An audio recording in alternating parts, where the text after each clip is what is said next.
శ్రీకాకుళంలో మేడే సందర్భంగా సిఐటియు ఆధ్వర్యంలో మున్సిపల్ కార్మికుల కోసం క్రికెట్ టోర్నమెంట్ నిర్వహించారు. హనుమంతు కూర్మారావు ఈ పోటీలను ప్రారంభించి కార్మికుల క్రీడా నైపుణ్యాన్ని వెలికితీసి ఈ కార్యక్రమాన్ని అభినందించారు. ఆర్ట్స్ కాలేజ్ గ్రౌండ్లో జరిగిన ఈ కార్యక్రమంలో సిఐటియు రాష్ట్ర కార్యదర్శి పి తేజేశ్వరరావు, మున్సిపల్ యూనియన్ నాయకులు పాల్గొన్నారు. కార్మికుల ఐక్యత, హక్కుల రక్షణ కోసం మేడే స్ఫూర్తితో పోరాటాలు కొనసాగించాలని నేతలు పిలుపునిచ్చారు.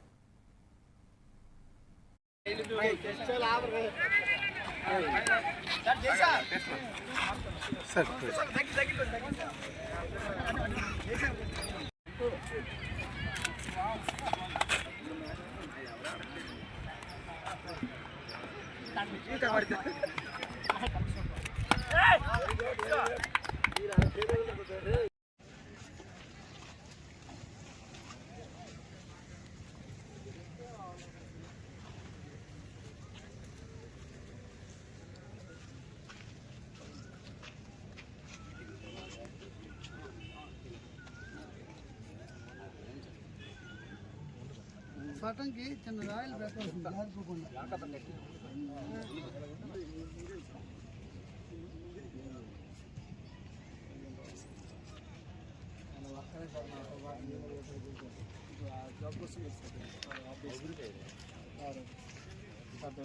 ఎంప్లాయీస్ ఫెడరేషన్ శ్రీకాకుళం నగర కమిటీ ఆధ్వర్యంలో క్రికెట్ టోర్నమెంట్ ఈరోజు ప్రారంభించడం జరుగుతుంది.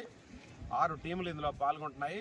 అంటే శ్రీకాకుళం నగర పాలక సంస్థలో పనిచేస్తున్నటువంటి శానిటరీ ఇన్స్పెక్టర్లు, అలాగే కార్మికులు, ఆఫీస్ స్టాఫ్తో సహా పాల్గొంటారు. ఆమదాల వలస మున్సిపల్ కార్పొరేషన్ నాయకులు కూడా ఇందులో పాల్గొంటున్నారు.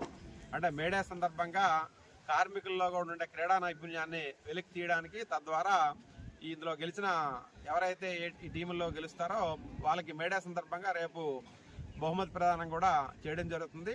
ఈరోజు ఈ కార్యక్రమానికి సంబంధించి శ్రీకాకుళం నగరపాలక సంస్థ కమిషనరు హనుమంతు కూర్మారావు గారు, ఎంహెచ్ఓ గారు సుధీర్ గారు వచ్చి ప్రారంభించడం జరిగింది. ఈ రకంగా భవిష్యత్తు